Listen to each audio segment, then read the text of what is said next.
Buenos días, mi nombre es Mario Cunningham y me encuentro en este momento con el doctor Mario Solís Umaña con el fin de llevar a cabo una presentación de su libro, publicado el año pasado por la editorial de la Universidad de Costa Rica, Justicia Situacional, Racionalidad, Normatividad y Teoría Crítica Latinoamericanista. El doctor Mario Solís Umaña es profesor de filosofía en la Universidad de Costa Rica, es licenciado en filosofía, bachiller en inglés y máster en sociología por esta casa de enseñanzas, así como es doctor en filosofía por la Universidad de Essex en Reino Unido, donde trabajó el tema de justicia global. Mario, gracias por venir. Muchas gracias, Mario Cunningham. Estoy encantado por esta conversación y espero que sea de mucho provecho. Muy bien. Mi manera de leer el libro y la manera en que lo estructuré y lo comprendí fue la siguiente. En primer lugar, lo obvio, son 6 capítulos que yo dividí en 3 unidades temáticas. La primera, que es el capítulo introductorio, presenta el tema de situación, lo contextualiza, da los antecedentes y queda claro, por lo menos de primera entrada, qué es lo que se quiere introducir con este concepto.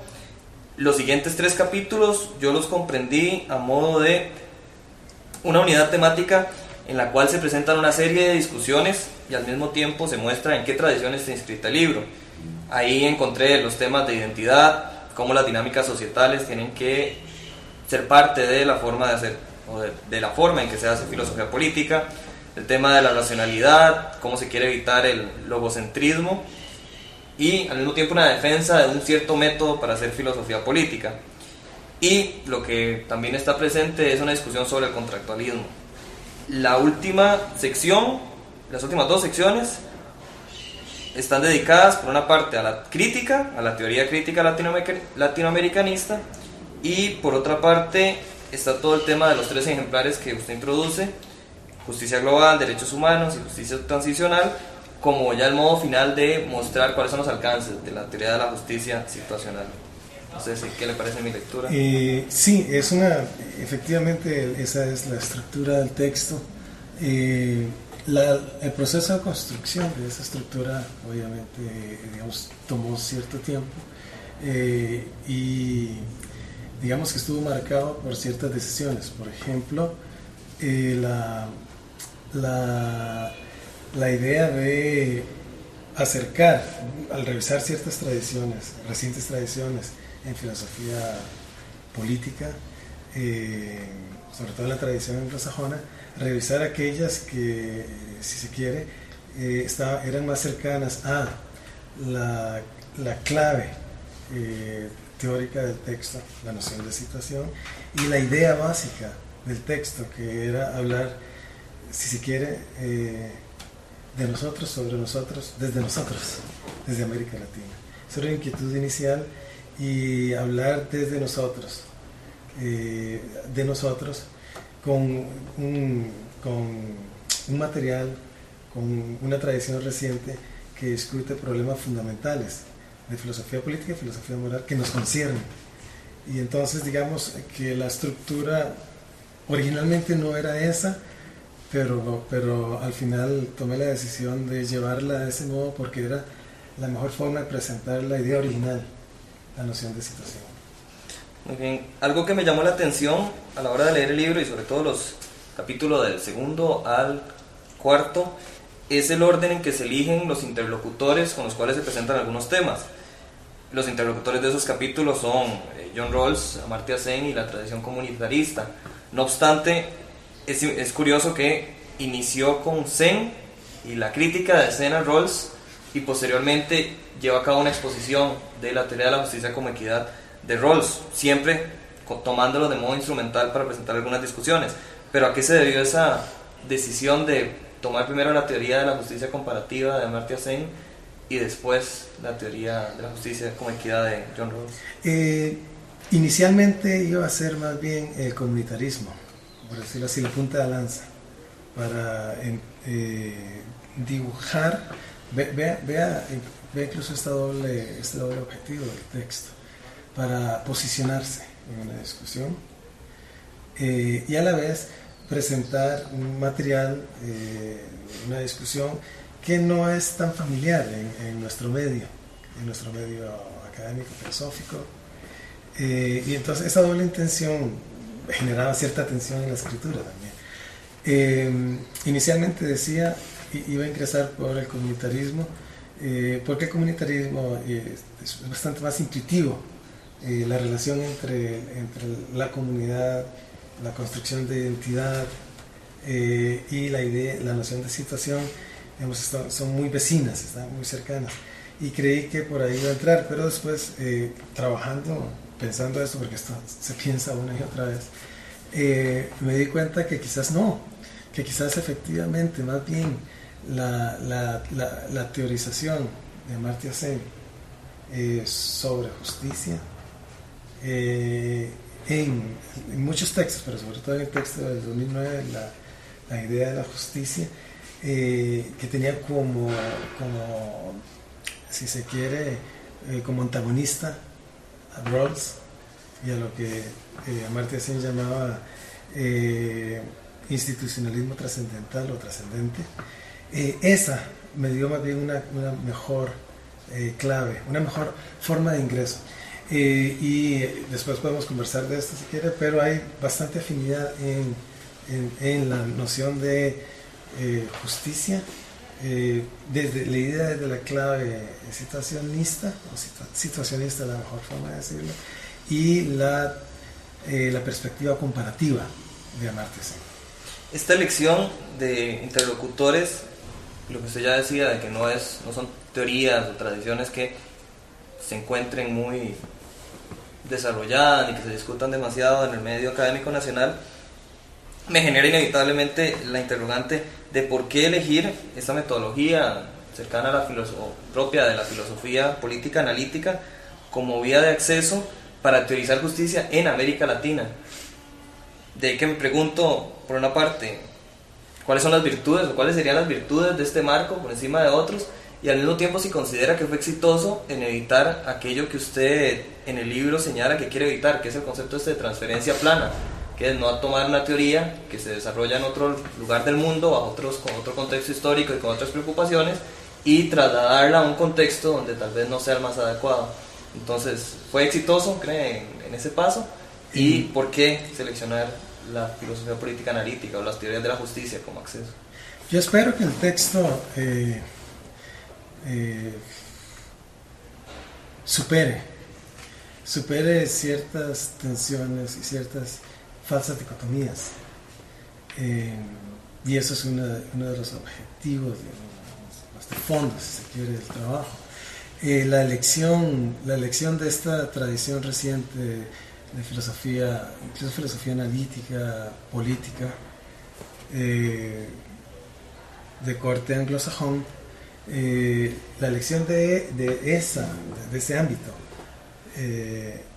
para hablar sobre nosotros en América Latina, y teniendo también como referente la teorización crítica latinoamericanista. Ese fue el nombre que utilicé, y que engloba ciertos esfuerzos, por ejemplo, la filosofía intercultural, la crítica a la democracia y derechos humanos, la filosofía de la liberación, el decolonialismo.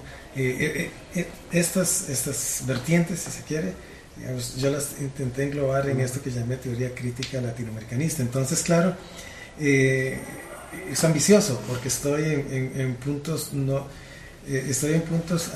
algunos dirían extremos. Incluso he escuchado a alguien decir antinómicos, inconmensurables. No puedes poner esas dos cosas juntas. Entonces, esto responde a una ambición, si se quiere, a un deseo de fondo, y es poner en diálogo a aquellos espacios y aquellas gentes, si se quiere, que típicamente no dialogan, y la verdad que tienen mucho que decirse entre sí. Sin embargo, creo que una de las críticas que se pueden llevar a cabo, una de las observaciones claras al leer el libro, es que si bien es un diálogo relativamente sesgado, me parece, en tanto que se toma una posición bastante crítica a propósito de las teorías críticas latinoamericanistas, en las cuales podemos profundizar luego.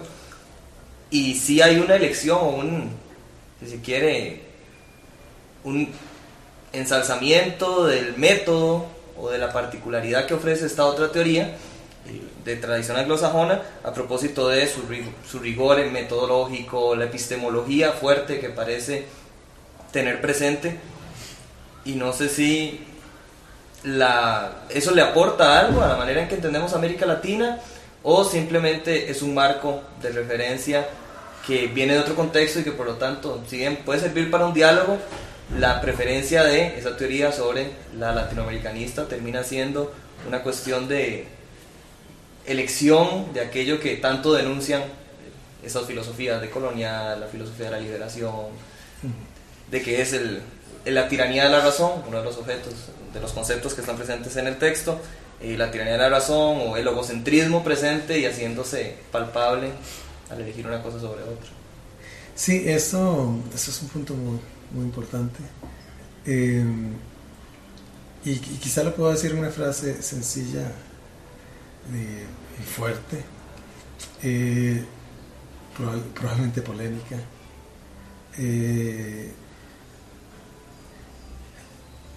La razón emancipa. Los procesos de oferta de razones son procesos de emancipación. Si emancipación es aquello que mueve, motiva la teorización crítica latinoamericanista, digo yo, no queda más que comprometerse con las razones. El compromiso con la razón no es un compromiso con la razón en mayúscula. El compromiso con la razón es el compromiso con la oferta de razones. Y la oferta de razones, por supuesto que tiene cierta exigencia. Exigencia que para algunos es una forma más de ejercicio del poder, pero aquí es donde están algunas de las paradojas. Sin razones no se puede atacar el logos. El logocentrismo, en realidad. Sin logos, se puede decir, no se ataca el logocentrismo. Y en el esfuerzo deliberativo de la oferta de razones estamos nosotros, y por lo tanto es un proceso de autoconstitución fundamental. Entonces, a veces suena como filosofía analítica y tradición analítica, como si viniera de ultratumba, de otro mundo, y yo lo estoy tomando en el sentido más elemental, precisamente por eso que acabo de decir, de ofrecer razones, y la dialogicidad, ese sentido más elemental. En la oferta de razones y en la dialogicidad hay principios elementales. Por ejemplo, escuchar. Por ejemplo, estar abierto a la posibilidad de que yo esté equivocado. Estar atento a las razones ofrecidas, y las razones ofrecidas podrían estar marcadas por evidencia empírica o no, o podrían obedecer más bien a una especie de construcción conceptual, vía conceptos, vía demostración empírica o cualquier otra de las vías que uno decida. Lo importante es estar enganchados, en procesos de diálogo y de oferta de razones, que al fin y al cabo, como le digo, podemos tomar desde la teoría crítica latinoamericanista el objetivo o la finalidad de la emancipación, que no es ajena a la teorización de filosofía política y moral en otros espacios. Analítico, tengo que decir también lo de analítico acá, porque analítico tiene un peso fuerte, digamos. De hecho es el diablo encarnado para algunos. Cuando alguna gente escucha analítica, está escuchando positivismo lógico, está escuchando cientificismo, está escuchando demonios, y vale la pena, por lo menos el texto quiere invitar invita o quiere hacer la invitación a espantar esos demonios, a eliminar eso. Entonces analítica es un sentido muy elemental. La analítica libera. Lo digo entonces con otra frase que puede ser muy polémica. la analítica libera. Los ejercicios de análisis son ejercicios de liberación y de emancipación. Es un compromiso fuerte. Ahora también creo que algo importante y una de las virtudes del libro es que no es una apropiación acrítica de estas teorías o de esta tradición. El lector no se va a encontrar con simplemente una exposición de una teoría y posteriormente con un tipo de aplicación a un contexto latinoamericano particular. De ahí que una de las notas más relevantes al tratar principalmente la teoría de la justicia comparativa de Amartya Sen y la teoría de la justicia como equidad de John Rawls es este señalamiento de que ambas sufren de la carencia originaria, y es un problema en la distinción entre la teoría práctica y la práctica teórica. Algo que creo que sería bastante relevante es si podría ampliar un poco sobre esto de a qué se refiere con una diferencia entre práctica teórica y teoría práctica, y en qué sentido eso hasta cierto punto se acerca más bien al punto que es más tradicional, que se trabaja en nuestro contexto, que es la teoría crítica latinoamericanista. Esto voy a intentar responderlo con una imagen quizás y con una idea elemental que ya mencioné. Tiene que ver con la tensión, que hay una tensión entre en filosofía, no solo en filosofía política, aparece en filosofía general, se observa, y es la tensión entre por un lado la teorización y por otro lado la acción, y la imagen típica de que quien teoriza en un mundo abstracto genera normatividad, reglas que son reglas de la racionalidad fundamentalmente, y luego usted pasa a otro espacio, es el espacio de la acción o la práctica, en donde aplica esas reglas. Esa es una falsa dicotomía, pero también es una tensión, y lo que yo intenté capturar con la crítica, esa idea de carencia originaria y también la idea de la inversión de factores, tenía que ver con tiene que ver con las siguientes dos tesis. Primera tesis, la práctica, ahora el texto le llama praxicidad, o la praxis, si no quieren otra tesitura de la noción, tiene autoridad epistemológica. Si la praxis tiene autoridad epistemológica, se me rompe de hecho la dicotomía entre teoría por un lado y práctica por el otro, teoría la norma y práctica la aplicación de la norma. Si en la praxis hay autoridad epistemológica o epistémica, entonces se revierte. Y cuando yo digo que en la praxis hay autoridad epistémica, estoy haciendo crítica de la tradición, que probablemente no admite eso. Eso es un poco raro. Es decir, en el lenguaje de los autores, del lado de la tradición anglosajona, en ese lenguaje, eso que estoy diciendo puede ser disonante. Y no lo es desde el lenguaje de la teoría crítica latinoamericanista. Si más bien la teoría crítica latinoamericanista incluso es despectiva de la teoría. Y dice, no se trata de pensar el mundo, de entenderlo, no es de transformarlo. Y si se trata de transformarlo a lo que vinimos.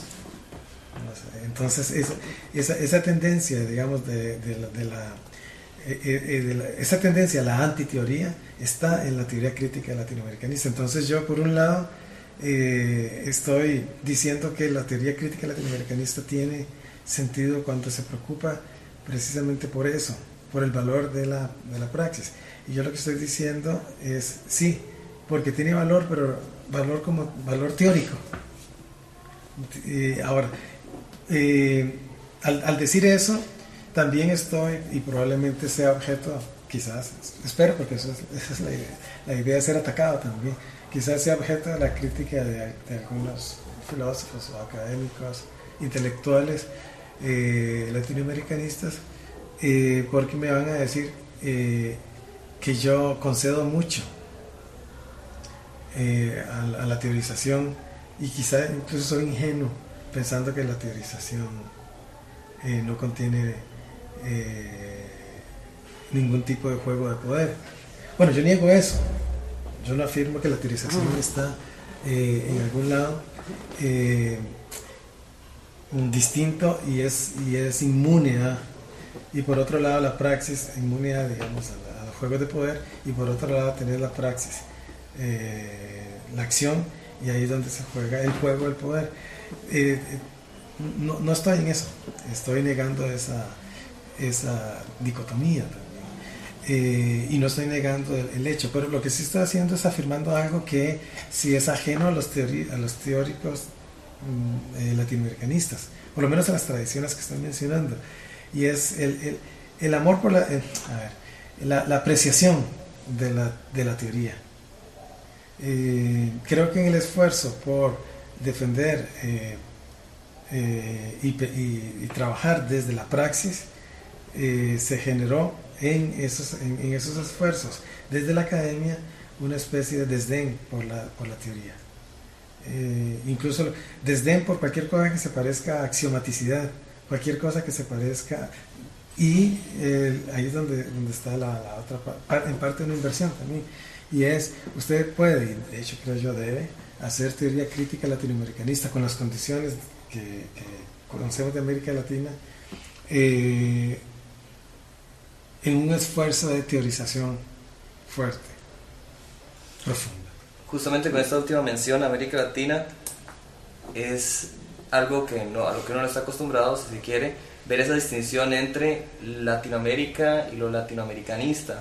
El Latinoamérica unido a unismo pues llama la atención en el texto, dado que el mismo no presenta una discusión sobre, digamos, la típica tradición sobre si hay filosofía o no en América Latina. No se va a encontrar nada uno vinculado con Leopoldo Sea, Salazar Bondi, etcétera, sino que de lleno se entra con el pensamiento contemporáneo de América Latina, en este caso, bueno, los que se ya mencionó, de colonialismo, filosofía multicultural, filosofía de la liberación, entre otras. Entonces, ¿a qué se debió o qué se pretende hacer con ese conglomerado al decir teoría crítica latinoamericanista, y en qué se diferenciaría eso de pensar en pensamiento latinoamericano o filosofía latinoamericana, teoría crítica latinoamericana? Sí, ahí también estoy tratando al inicio, por lo menos del texto, estoy tratando de marcar algo que puede ser obvio para algunos, y es que América Latina es una abstracción. Entonces, claro, si yo digo América y digo filosofía y digo producción filosófica en América Latina, entonces en este acercamiento, llamémoslo ingenuo al asunto, lo que uno hace es pensar quiénes se llaman Pérez o Rodríguez y viven del Río Grande para abajo y hacen filosofía, y eso es filosofía latinoamericana, y ¿qué hacen? Digamos, hacen algo distinto del idealismo, del existencialismo, algo distinto de cualquier otra tradición, digamos, que típicamente uno lo adjudica a autores que escriben en Europa. Entonces ese ingreso es ingenuo, creo yo, y yo estoy tratando de evitarlo. Entonces, cuando digo teoría crítica latinoamericanista, latinoamericanismo es una tendencia. De hecho, estoy hablando de una tendencia filosófica. Estoy reincorporando, estoy apropiando, es una forma de apropiarse muchísimo mejor, muchísimo menos ingenua. Tanto, bueno, no tanto. Muchísimo menos ingenua, que nos permite decir que incluso hay latinoamericanistas asiáticos, o hay latinoamericanistas del norte de Europa, y hay latinoamericanistas en el mundo. Más bien es una reapropiación. Creo que es mucho más rico, y elimina otra vez la pregunta. La pregunta sobre si hay filosofía latinoamericana ha pasado por varios lugares, y algunos de ellos son muy poco atractivos. Les llamé ingenuos antes, pero ahora estoy diciendo muy poco atractivos. Es una competencia muy burda, incluso simplista, digamos, de pertenencia o no a un canon. Y lo más importante de la filosofía, eso se dice hoy, por dicha, no es tanto esa pertenencia a un canon, sino es la producción de pensamiento resolutiva de problemas. Y los problemas filosóficos no son problemas europeos ni latinoamericanos. Y claro, muy probablemente los europeos y los latinoamericanos, por muchas razones, nos apropiamos y reapropiamos distinto de esos problemas, y de eso se trata, de esa reapropiación de los problemas. Pero los problemas no son los problemas no son necesariamente propios, también se puede universalizar, y hay universalización que es posible de los problemas. Y la última idea con esto es la siguiente: y hay buenas ideas. Voy a decir algo que también estoy seguro que es fuerte. Muchos podrían reaccionar negativamente a lo siguiente: las grandes ideas no tienen lugar, no pertenecen a Europa. Muchas grandes ideas no son ni europeas, ni estadounidenses, ni asiáticas. Las grandes ideas no tienen lugar. Entonces, en América Latina, claro, producimos grandes ideas y no tiene por qué tener lugar. Sí. Me resultó interesante ver que la crítica a la teoría crítica latinoamericanista se funda en esta acusación de que ella muestra aquello que usted denomina fundacionismo social. A grandes rasgos, si lo entendí bien, está basado en este concepto previo que aparece desde el inicio del libro, que es la premisa social. La premisa social serían todos estos elementos, si se quieren, mucho más fácticos, las demandas de justicia con las que se enfrentan, que sufren algunos, que otros se enfrentan, que están presentes en la sociedad, y aquellas a las cuales se les trata de dar algún tipo de solución desde diferentes espacios. El problema del fundacionismo social presente en la teoría crítica latinoamericanista parece ser eso que usted llamó la antiteoría, y es darle a la premisa social un valor omnipresente y casi fundacional en todo la labor de la teoría o de la teorización. La pregunta sería: ¿y cuál es el problema de la teoría crítica latinoamericanista y su actitud de defender la antiteoría o de fundar el teorizar de una manera fuerte en la premisa social? Sí, la idea de la premisa social es un rescate de la teorización latinoamericanista, de hecho, al colocarla en el texto como una noción relevante cuando uno piensa teoría de la justicia, en algún sentido es una reivindicación precisamente de esa tradición. Yo esperaría, y esto no lo puedo decir yo, sino que habría que verlo en el texto mismo, yo esperaría que eso precisamente efectivamente sea haga eco más bien de esos esfuerzos muy interesantes de teorización crítica en América Latina. Y entonces es un rescate a la premisa social. En el momento en que se rescata la premisa social, dicho sea de paso, o más bien, no dicho sea de paso, insistiendo en una cuestión fundamental, esto tiene que ver con teorización sobre la justicia. Desde el momento en que yo vinculo la idea de la premisa social con teoría de la justicia, estoy haciendo algo que otros críticos habían hecho respecto de por ejemplo, la teoría de la justicia de Rawls, justicia como equidad. Una crítica elemental dice que Rawls carece de sociología. La teoría de la justicia rawlsiana tiene ese gran problema, no da cuenta de la sociología, y menos de sociología política. En parte esta inclusión de la premisa social es una inclusión que responde a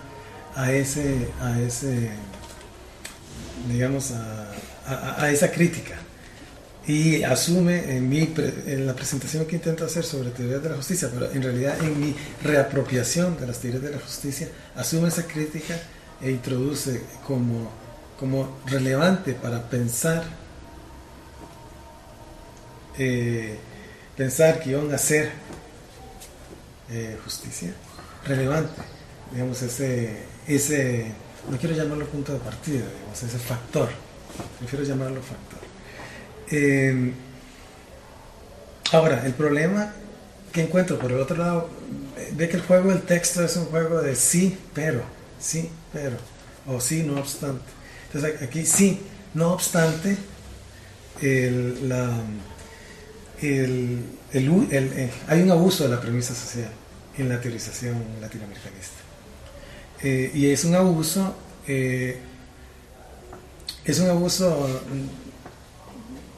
negativo, mina el mismo esfuerzo emancipatorio, si se quiere, de este tipo de trabajo. Lo mina porque porque parece estar diciendo algo que no estaríamos dispuestos a sostener, y menos ahora en el contexto del gobierno estadounidense y el juego que hace con las cuestiones de las normas y la verdad, etcétera. Pues no queremos decir que todo movimiento social, todo proceso orgánico con alto grado de espontaneidad, lo que dice es verdad, porque surge. El fundacionismo social parece querer decir eso. Verdad, olvídese de la verdad, olvídese de la fuerza de razón que pueden tener las razones ofrecidas. Son los actos, es el movimiento social el que produce derechos, por ejemplo. Es el movimiento social el que produce verdad. Pero claro, el movimiento social puede venir del alt-right, y eso es un gran problema, un problema inmenso. Yo creo que el fundacionismo social, como lo llamé, que asume esta idea de que cualquier cosa que digamos verdad y razón está supeditada a un proceso de movilización y incluso sin características, porque es un proceso espontáneo, orgánico.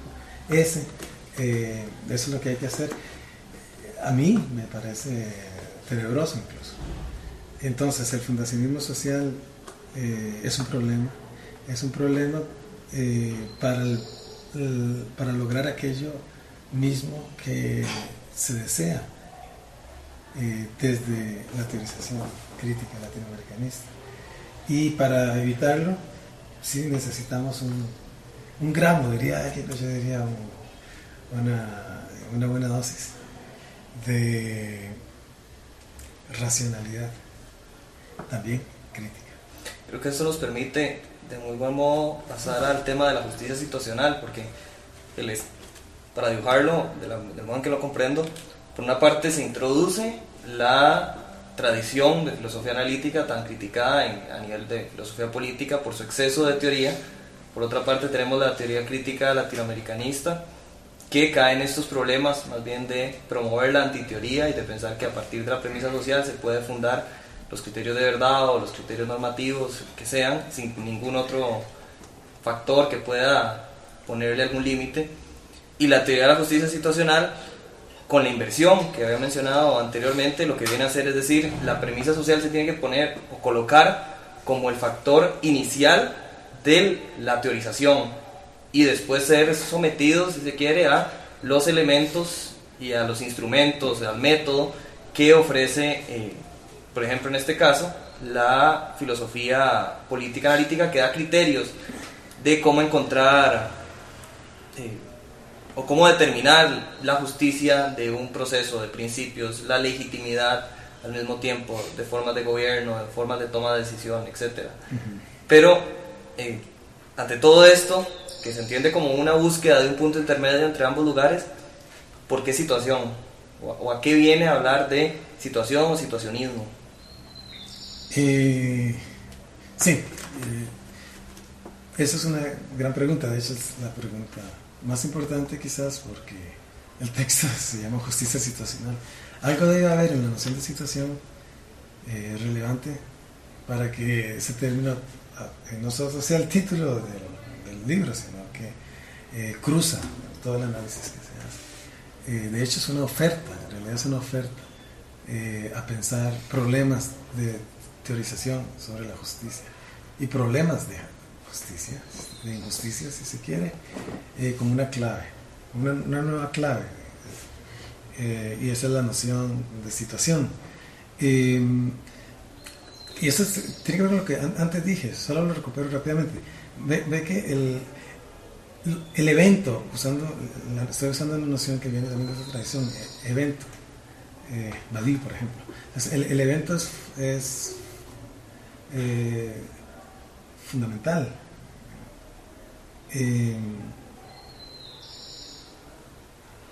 Pero yo puedo pensar,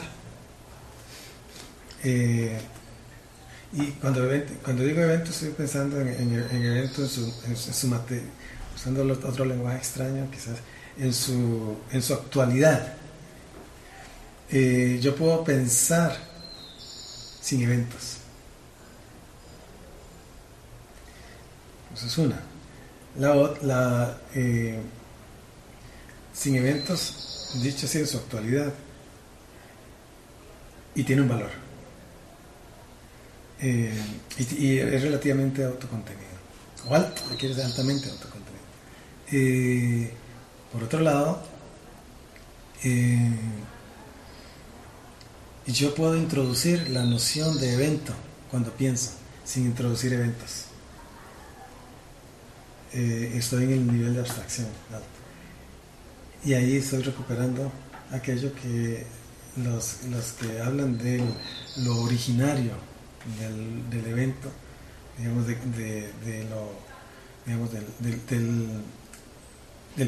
del evento como fuente de la razón, la puedo recuperar sin eventos. Eso lo dije, yo creo que ahorita de modo muy críptico. Voy a pasar de la noción de evento a la noción de situación en este momento, para responder a la pregunta y para ubicarnos, ahora sí. La noción de situación, el juego interesante con situación es que situación no es circunstancia, por ejemplo. No estoy diciendo que situación, de hecho no hay que diferenciarlo, ¿no? Uno puede pensar razones y circunstancias. Entonces, tiene razones por un lado, circunstancias por otro. Y la circunstancia es una especie de contexto, para usar ese término ahí que lo trato de semantizar, si se quiere, o reelaborar. Y eso es pasivo, sencillamente una circunstancia. Y la circunstancia, claro, es importante tomarla en cuenta, como es importante tomar en cuenta los contextos, pero es pasivo. Yo estoy tratando de darle a la noción de situación, o estoy tratando de convertirlo en un factor activo del pensar. Se interviene. En esto hay, si uno quiere buscar conexiones, digamos, de otras tradiciones, hay ecos en el existencialismo sartreano, por ejemplo. Hay ecos en el movimiento situacionista en Francia, en finales de los 50 y en la década de los 60. Y ahí está en el texto explica un poco esos vínculos. Que tiene que ver con el carácter,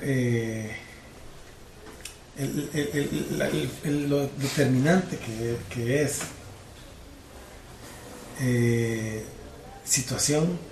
Vea que lo sé sin artículo, situación para pensar, pero eso no significa circunstancias y no significa situaciones, eso es casuística, por otro lado.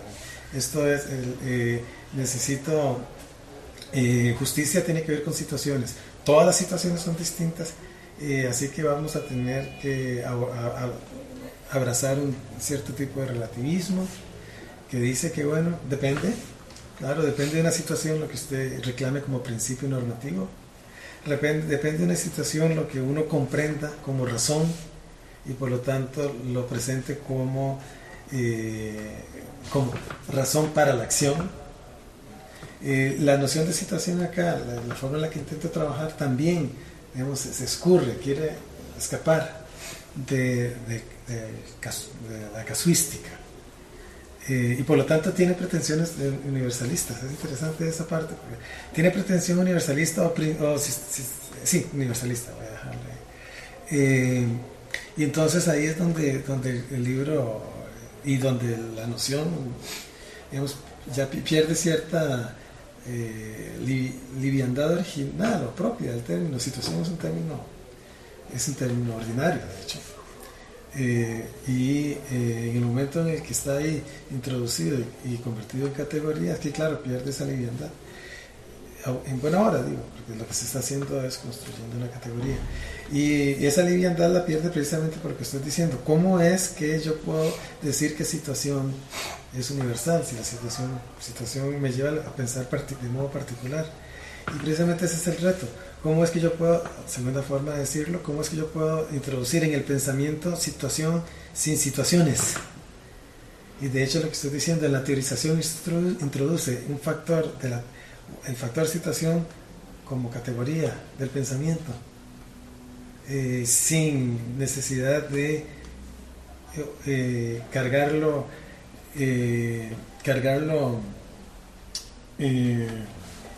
empíricamente, esto es paradójico, sin necesidad de ubicarlo. Yo puedo utilizar la categoría de situación, yo uso el término ahí, digamos, como sustantivo en masa, a diferencia de situación como sustantivo contable. Entonces, eso es análogo a la noción de razón usado como sustantivo en masa. Yo tengo razón, o razón usado como sustantivo contable. O sea, tengo razones. Entonces uno puede tener razones y no tener razón. Entonces, ahí esos dos términos, esos son dos categorías distintas. Y entonces, con esa analogía, digamos, yo podría consumirme en las situaciones y no dar cuenta de la situación en la teorización. Yo podría hacer teorización y no dar cuenta ni de situación, noción, ni de situaciones. Ahí estoy mal. Ahí estoy con Platón, digamos, ahí estoy desde un Platón, no es una discusión, pero estoy desde un Platón desde el cual el objetivo es precisamente aislarse del mundo de las apariencias, aislarse de la sensibilidad de los cuerpos, diría, y ubicarse en otro espacio, como que tiene otra naturaleza, y cuando yo entro como otra naturaleza.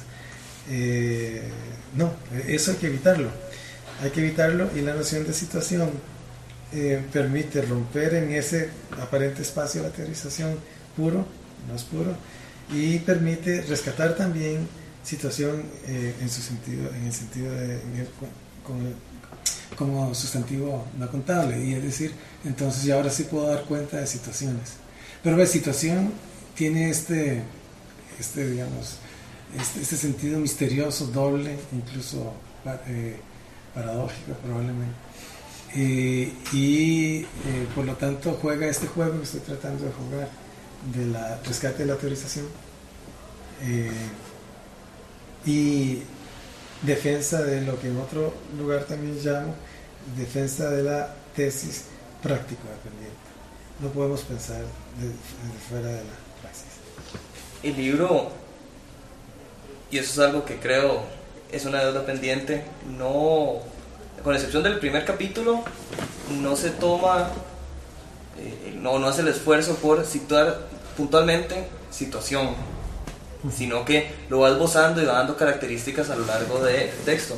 Sin embargo, algo que a mí me resultó bastante refrescante para entender el concepto fueron dos elementos.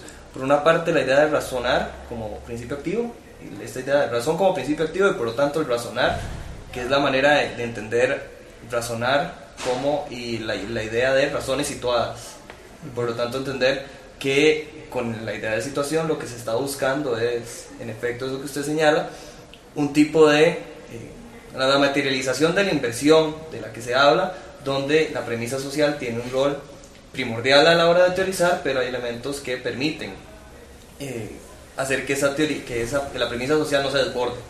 Por otra parte, están en el último capítulo del libro los tres ejemplares que usted decide tomar: justicia global, derechos humanos y justicia transicional, en los cuales esboza un poco cuál es el valor que tiene la justicia situacional para pensar propiamente en esos ámbitos, con algo particular, que es ese paso de el ámbito de la filosofía práctica, que es en lo que inicialmente parece se inscribe la teoría de la justicia situacional, a un ámbito de aplicación. Entonces, no sé si podría ampliar o tratar de darle más forma al concepto de situación inscrito en qué intentó mostrar en ese último capítulo al tomar esos tres elementos, o esos tres ejemplares, y cuál sería el rol de la justicia situacional, o en qué sentido eso ayuda a pensar mejor en estos espacios. Sí.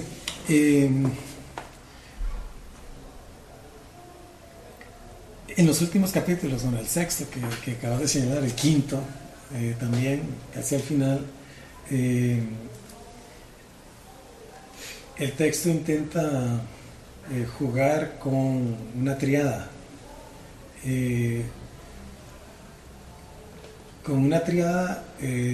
pensándola así, teoría,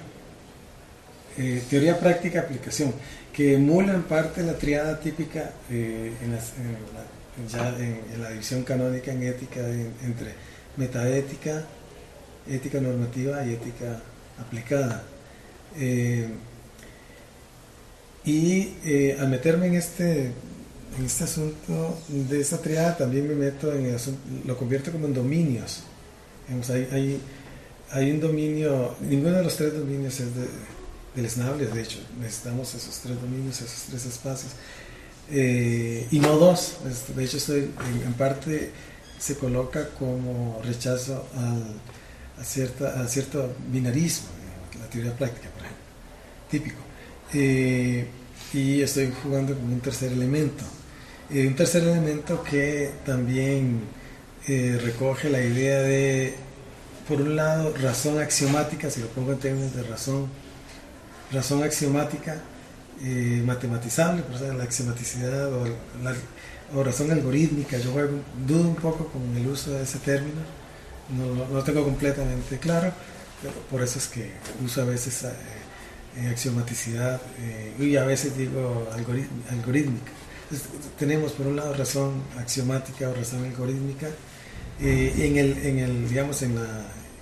el lado opuesto tenemos praxicidad, no razón práctica, sino praxicidad, evento, praxis, y según yo es importante tener en el centro algo que llamo razón normativa. Entonces tengo razón de los actos, si se quiere, razón en la acción o razón de la acción, tenemos razón axiomatizada y tenemos la necesidad de, en esto quizá me alimento de varios autores, sobre todo de Christine Korsgaard, filósofa contemporánea muy importante, pensando cuando discute el asunto de las fuentes de la normatividad, y coloca la cuestión de la normatividad como una cuestión de constitución de sí mismo, de humanidad. Entonces, tenemos la axiomaticidad y podremos tener la tiranía incluso del axioma, tenemos el acto, podemos tener la tiranía de los actos, y tenemos en el medio algo más, que es la razón normativa. Y la razón normativa está en el medio, de hecho se alimenta de las dos partes, se distingue de las dos partes, y tiene una función. Entonces, ahora con eso me estoy tratando de acercar a la pregunta, al asunto original, que es el asunto de los tres ejemplares, de los ejemplares que mencionaste. Tomemos por ejemplo derechos humanos, y esto ya es todo un debate también, pero piensen en derechos humanos como una práctica discursiva. Las razones de los derechos humanos son razones políticas y se juegan en un ámbito, de hecho en un ámbito bastante más observable porque está institucionalizado. Entonces son prácticas institucionales y por supuesto que se pelean jurisdiccionalmente en esas instituciones, fuertemente jurisdiccionalmente. Entonces derechos humanos está muy cerca, por decirlo así, de la Y ahí es donde probablemente algunos pensarán que yo estoy degradando derechos humanos y justicia global y justicia transicional y algunas teorizaciones sobre el desarrollo, no está solo mencionado ahí, pero no sé. Dice, yo quería hablar sobre teorías del desarrollo también.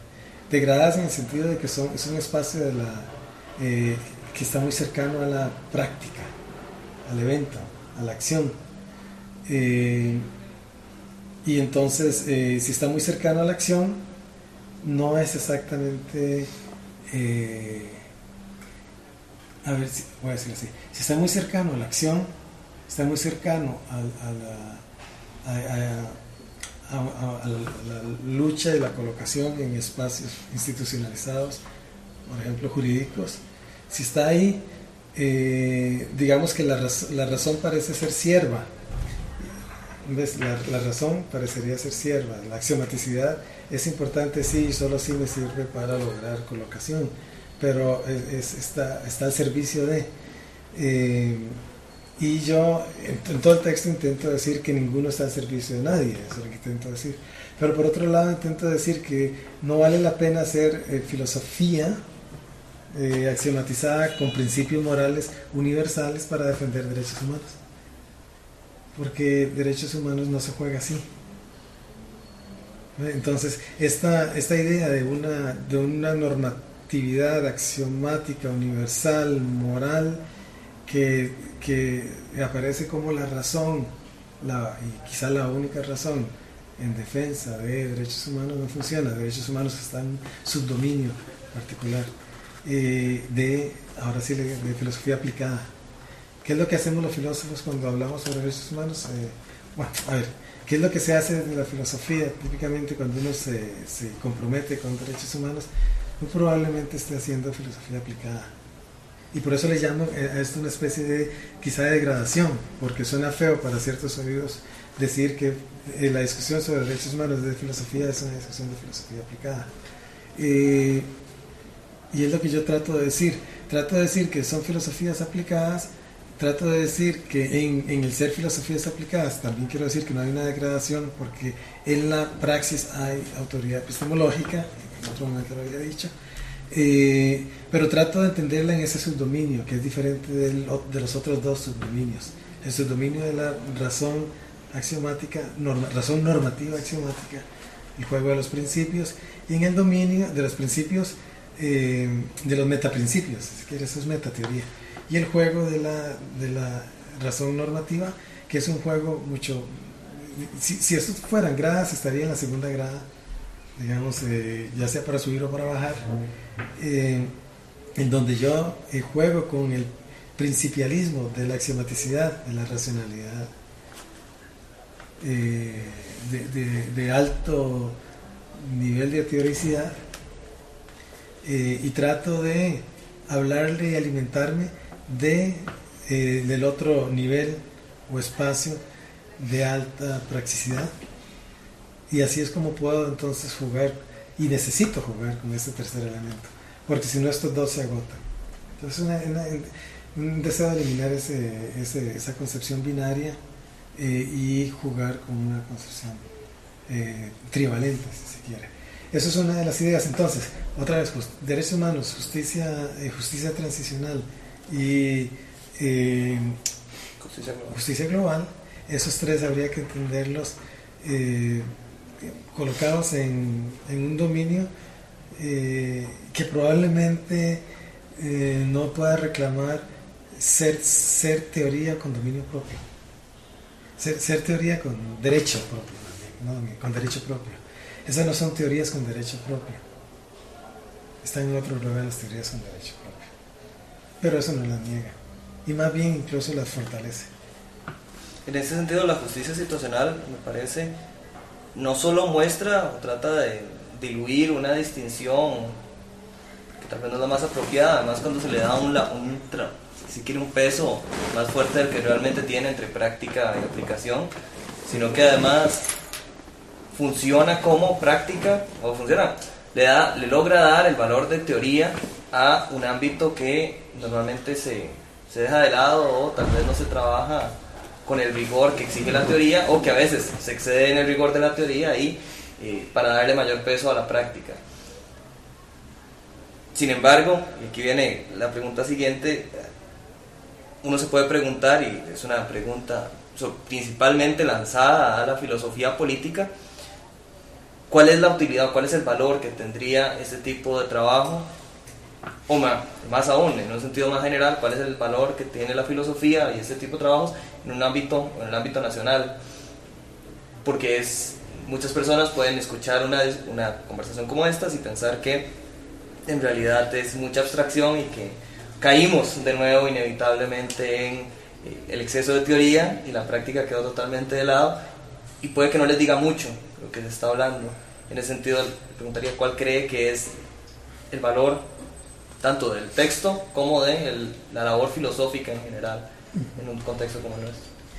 Sí, a mí me parece, y bueno, quiero creer que el valor es alto, la utilidad es alta,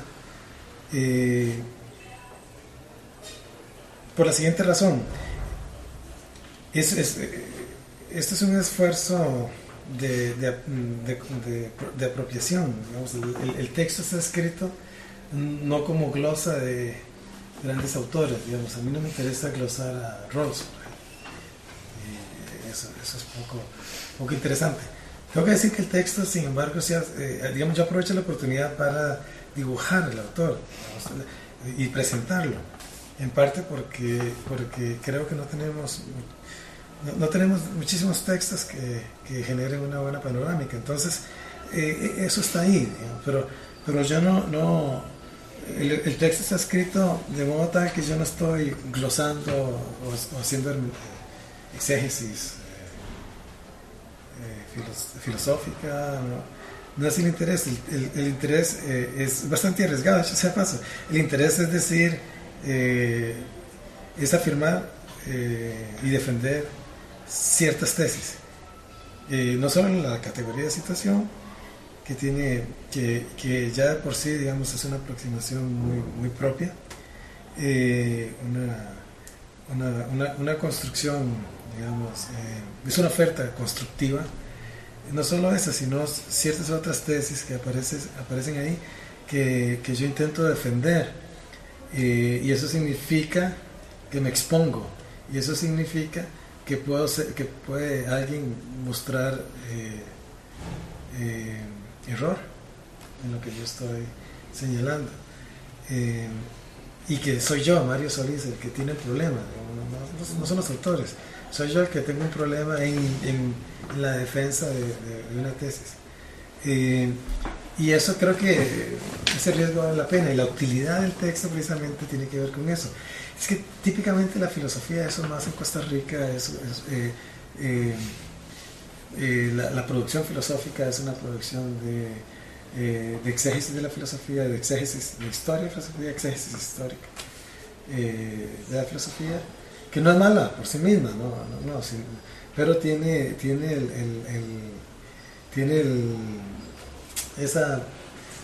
la particularidad de servir de acompañante. Yo creo que en América Latina es bueno dejar de ser acompañante y tratar de caminar solo. Entonces, si el libro no convence, puede no convencer con algunas de las tesis defendidas, ojalá que por lo menos sirva, y creo que eso sería una gran utilidad para entrar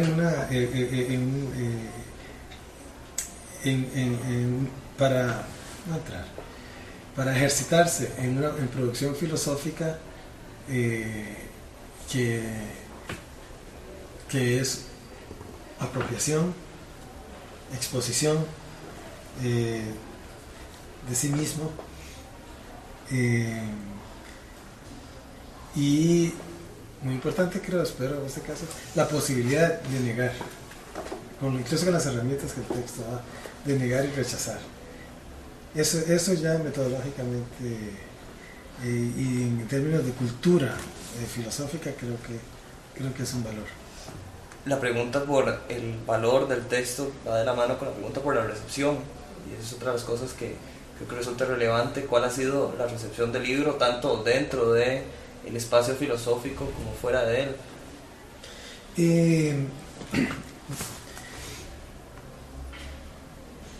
No lo sé exactamente en estos momentos. Yo esperaría que fuera buena, y en estos momentos solo podemos señalar un par de indicadores hacia una respuesta positiva, o más bien placentera, más que positiva, a la pregunta.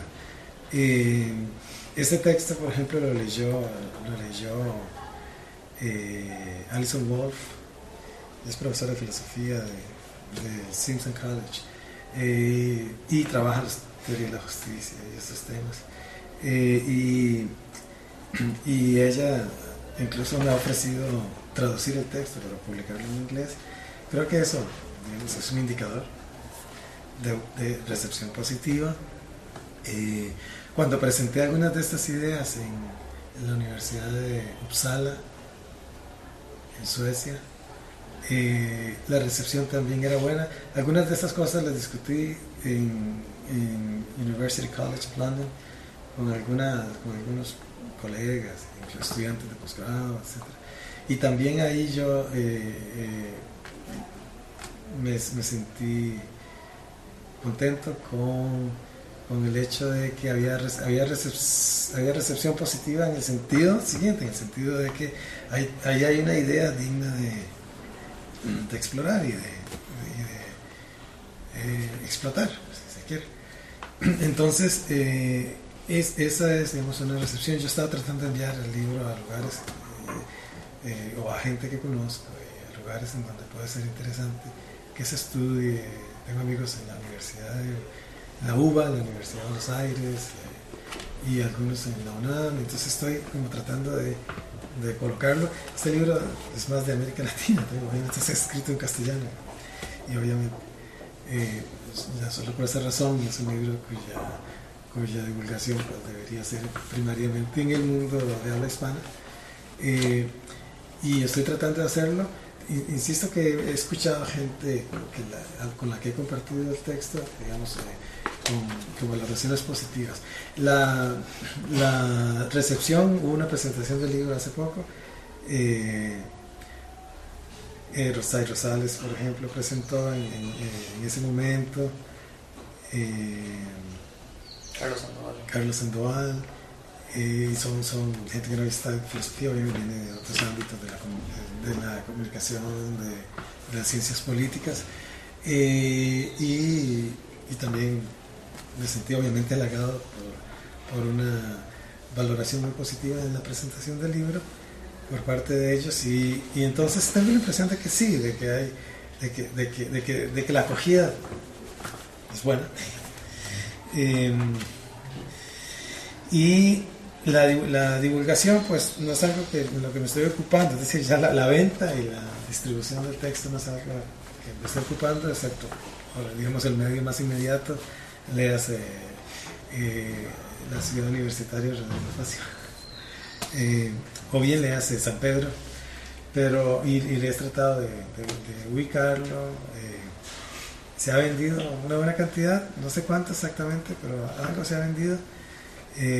Y encuentro que muchos estudiantes conocen el texto también, y me han comentado.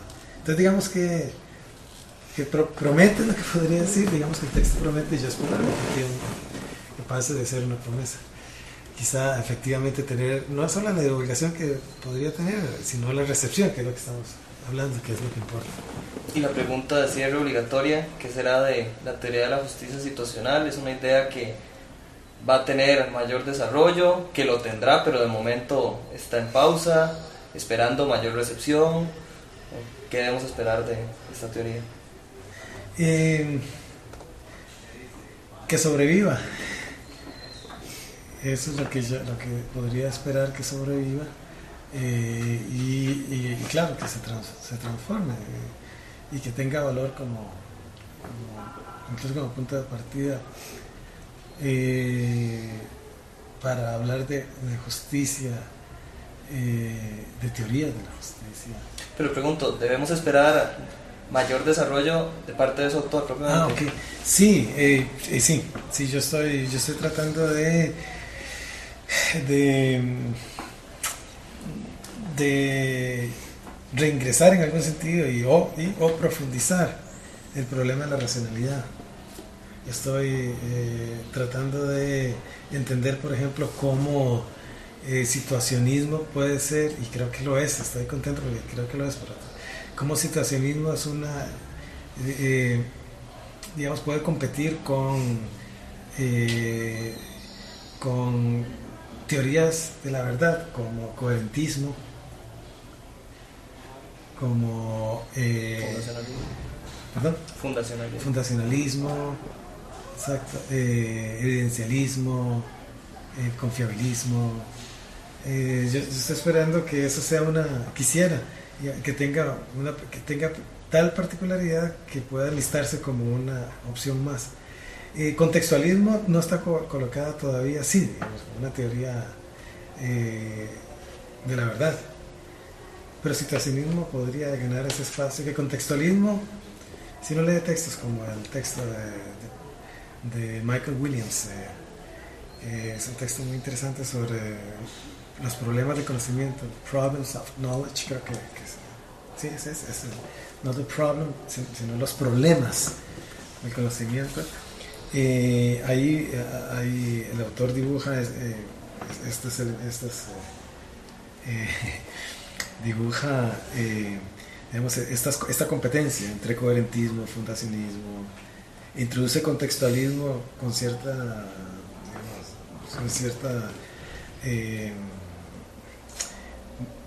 con cierto cuidado, y yo encuentro ahí cómo la debilidad que puede tener el contextualismo en esta competencia podría ser fortalecida, incluso más bien recolocada con la noción de situación, con el situacionismo. Entonces yo espero que eso pase.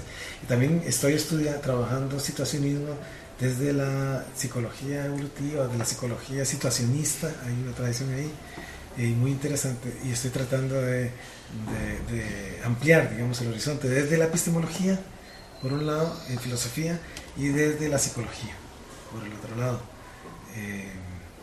Me estoy embarcando en estos momentos en un proyecto de investigación con el doctor Rolando Pérez sobre el razonamiento moral y redes informatizadas. Y son este tipo de esfuerzos para ir más bien a ciertos espacios, por ejemplo el espacio de la psicología experimental, para pensar el problema de la racionalidad, y ahí lo vincula a normatividad, definitivamente. Entonces en eso estoy.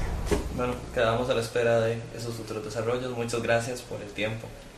Gracias a usted, y gracias a todos los que escuchan y se han tomado el tiempo de escuchar la conversación.